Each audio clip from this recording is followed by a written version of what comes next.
welcome to Newsmakers for this Halloween, October 31st, 2024. I'm Louie Bekker, and thank you for joining us. Today is Saturday. Hamilton's Forge FC will look to book their spot in the CPL finals when they take on Atletico Ottawa at Tim Hortons Field. And for more on the big game and to break down Forge's season, I'm very pleased to be joined by Forge FC midfielder Noah Jensen.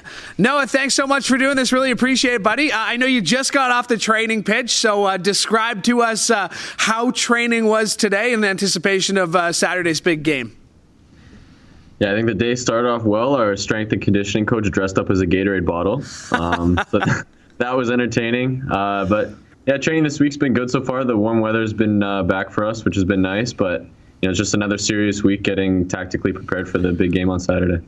Absolutely. Huge game on Saturday. I don't want to spend too much time on the game last Saturday. It seemed Cavalry had a plan once they went up 1-0. I know casual soccer fans, football fans might call it parking the bus, but really went into a defensive-minded style of play there. How much can you look back on Saturday, either as motivation or from learning, or how much can you review the tape on a game like that?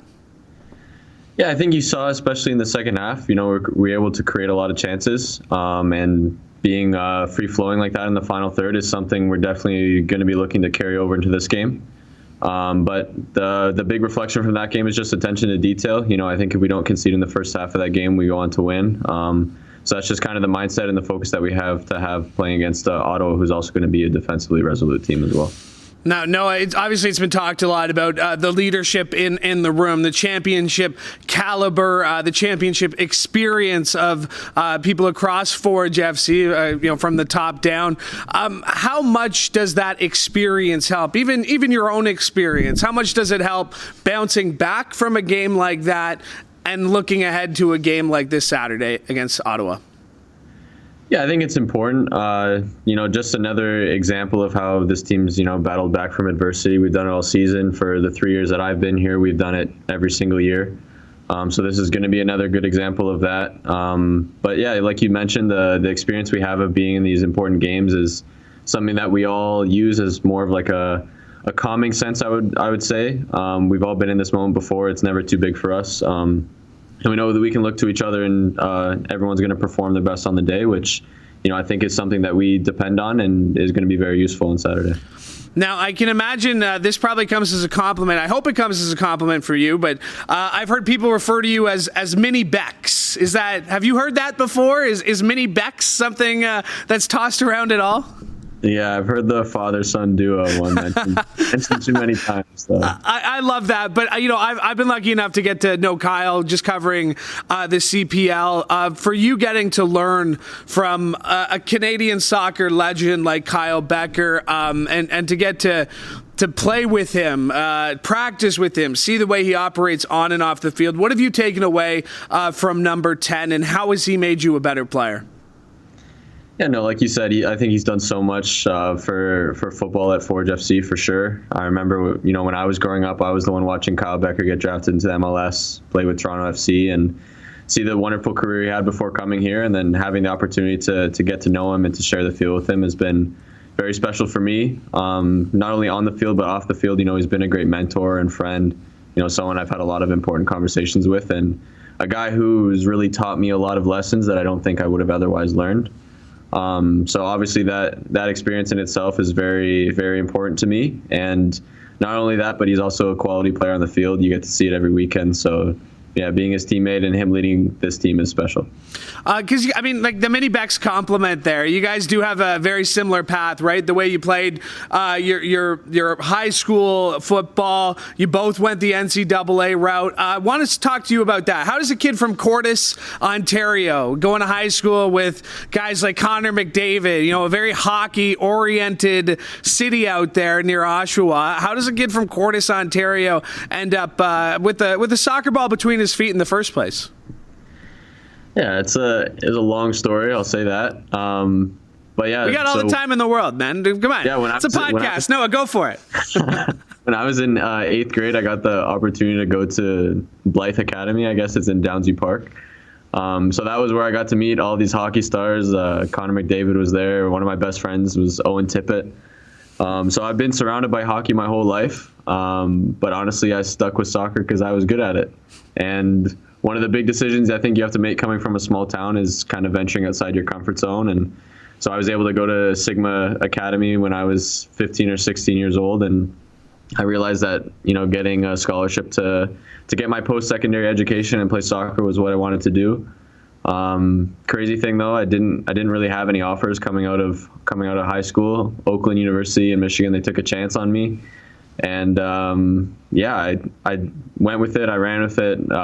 My first year and all 4 years, to be honest, at Oakland were amazing. I started playing my best football towards the end, and then an opportunity opened up to come back home somewhere close to home where my parents could come watch me, and that was very important to me. And yeah, that's a big story about how I ended up at Forge.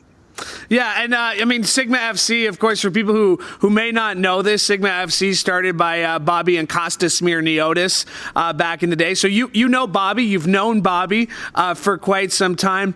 I love watching him work because he's always a coach. He's never your friend. He's always your coach. And I even remember having this conversation with Kyle one day where he's like, yeah, Bobby's not your friend. He's your coach. You don't want your buddy to be in charge of you there. What have you learned from Bobby Smirniotis when it comes to football? I'm sure we're talking about long answers. I'm sure we could go the rest of the hour with this, but what does it mean to play for Coach Bobby and to know him as long as you have? Yeah, you're right. I've known him for a while because I knew him when he still had hair on the top of his head. But one of the most memorable things about him is I remember when Forge first became a thing in 2019, and I was still at Sigma. The days that he would come back and watch practice were the most serious days of training that we had in the whole season. And he just has that presence about him, the serious presence, because he knows his football.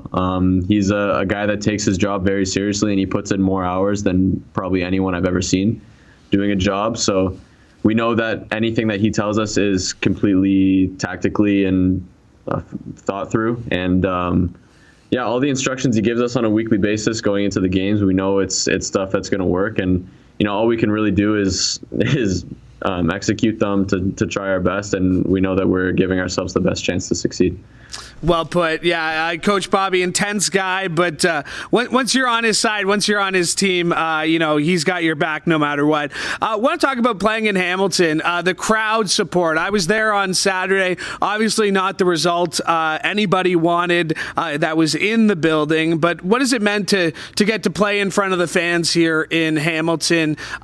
Just the support of soccer, and even in the few years you've been here, seeing that support grow and maybe even seeing your own celebrity grow here in the city. Yeah, even thinking back to 2022, which is my first year at the club, I think I can really see that there's been like a growth in following of this club, which is amazing. I'm very lucky to be in a position at Forge where I'm able to go out in the community and have an impact on youth soccer and other different setups going on in the city of Hamilton, which has been very valuable to me. So I think just developing that tie with the city and just being able to have a good relationship with our fans is something that, this club holds true to its heart. Obviously we really value them. They show it in numbers every single game, rain or shine, win or lose, they're there for us. And I remember Ali mentioned this last week in an interview, but we really do play our best football when we have the people there watching us. I know Montreal came here this season and we had something like 20,000 fans out to watch, and we played them off the park. So I think that's just a testament to the quality that we have in our team, and we're just really incredibly grateful for everything the fans do for us. We're just showing, I think this was a late 90th minute goal against Valor, it looks like. Were you booked for that celebration there, Noah? I can't remember. My only yellow card of the season. You just couldn't resist, eh? 90th minute goal. You had to. That was a big game, 2-1. You had to celebrate. Yeah, you don't score those every week, so you gotta take full advantage of it. The CPL in general, like I said, I've been fortunate enough to have really a front row seat since day one to Forge FC to CanPL. I've seen what it's done for players, even like yourself, just a place to play and getting to showcase and continue to grow. But can you put that into perspective from a player's perspective of just what this league, it's growing. Here we are, year 6, year 7. It's trying to grow. It is growing, but what it means for a player to get to play in this league and what this league represents. Yeah, I think for me, especially growing up, I never really had a top division to look up to.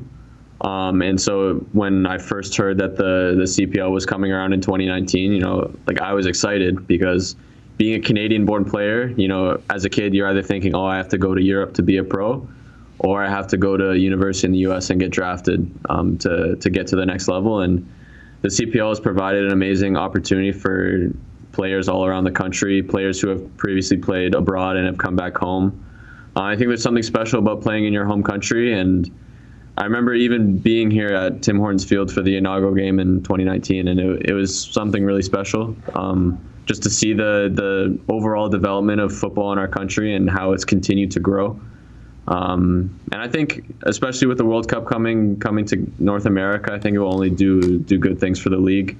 Obviously, soccer's still a rising popular sport in North America, and I think the more eyes you get on soccer, the more eyes you get on the CPL, and the sky's the limit, honestly. The season is a grind. If there's one thing I remember from covering the CPL, it's that it starts very early, late February, early March. Then that's without the CONCACAF Champions League game, which you will have next year. How do you stay relaxed? I mean, because it is so much football all the time. You're focused on your job as you should, but what do you do away from the pitch to kind of clear your mind or just sort of relax? I mean, you're right. We did start in January, and now it's getting into November, so it's been a long year for us. But yeah, I think one of the important things for me is to not get so caught up in all this stuff. It's really easy to when you're training for X amount of hours a day, you play every weekend, and over the course of the season, it's tough to not just think football all the time. So currently I'm doing my MBA, actually. I'm in my last class this semester. I'm doing it online through Oakland University. So I basically just go to a coffee shop and do spreadsheets for the rest of the day. And that takes my mind off soccer, which I honestly value a lot. I do like to cook, so trying out new stuff is my thing. And that's just what I do to wind down and take my mind off of football a little bit. That's awesome. I remember being in the Island Games, Maxime Tissot was always on his laptop. I'm not sure if he was studying for something, but he was one of those guys always doing his homework when he wasn't on the pitch. And I know you'll see Maxime this weekend in a big game. I know you're hoping to make it his last professional soccer game. Cavalry FC, that rivalry, did you feel it on the pitch there on Saturday? And is it a legitimate rivalry right now? Like, is there some dislike between the two clubs? I think the dislike between the two clubs just stems from both of us trying to be the best. I think you see it every single year. There's always big games in the CPL, and the two teams that are playing it are Forge and Calgary. So I think it's just a testament to them. They've had a good season this year. They've had some good players. They stepped up at the right time, and yeah, they got the best of us last time, but there's been many good battles that I've been a part of and well before I was here, and that will only continue to grow stronger going into the future. Yeah, we're looking at the very first, forever first, 2019 CPL Championship. That, of course, was won in Calgary, the Island Games, and of course, you've been here 2022, 2023. The Supporter Shield, of course, won that as well this year. Okay, I had a fun fact here from a spy inside Forge FC. They say you're a trivia nut. You love trivia. Was that like a trivia night thing? Are you playing Trivial Pursuit? Like how has that rumor been spread that you're a trivia nut, Noah? I mean, whoever said it, they're telling the truth. I mean, I wouldn't say it's one of my hobbies, but I like doing crosswords all the time, doing online quizzes, like geography quizzes. That's my kind of stuff. I was starting to get into this history podcast thing, so just taking in information every day, trying to be the MVP of whatever trivia team I end up on. So you never know when you're going to be called to a trivia night, right?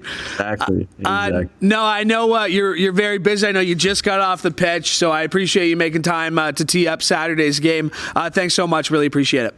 No problem. Thanks for having me. Awesome. That is Noah Jensen, Forge FC midfielder. He will be part of the squad that's taking on Atletico Ottawa Saturday afternoon at Tim Hortons Field.